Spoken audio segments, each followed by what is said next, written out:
កិច្ចប្រជុំត្រីភាគីរវាងរដ្ឋមន្ត្រីការបរទេសកម្ពុជាថៃនិងចិនអំពីស្ថានភាពចំនួនព្រំដែនកម្ពុជាថៃ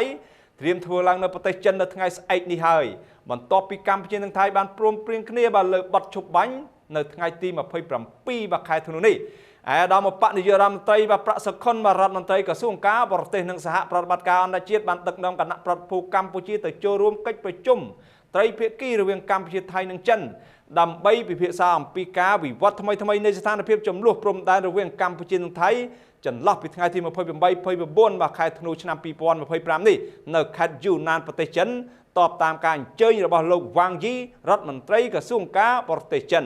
កិច្ចប្រជុំនេះធ្វើឡើងនៅក្នុងគោលបំណងសម្របសម្រួលការផ្លាស់ប្ដូរយោបល់ប្រកបដោយការស្ថាបនានិងភាពស្មោះត្រង់ស្ដីពីស្ថានភាពបច្ចុប្បន្នរវាងកម្ពុជានិងថៃ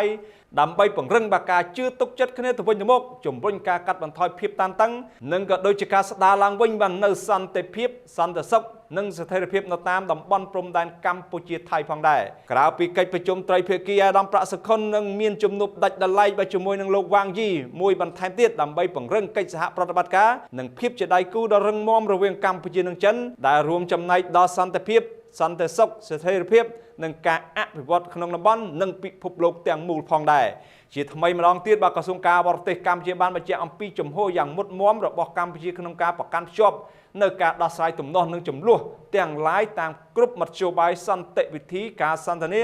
និងផ្លូវការទូតស្របតាមច្បាប់អន្តរជាតិធម្មនុញ្ញអង្គការសហប្រជាជាតិនិងធម្មនុញ្ញអាស៊ាន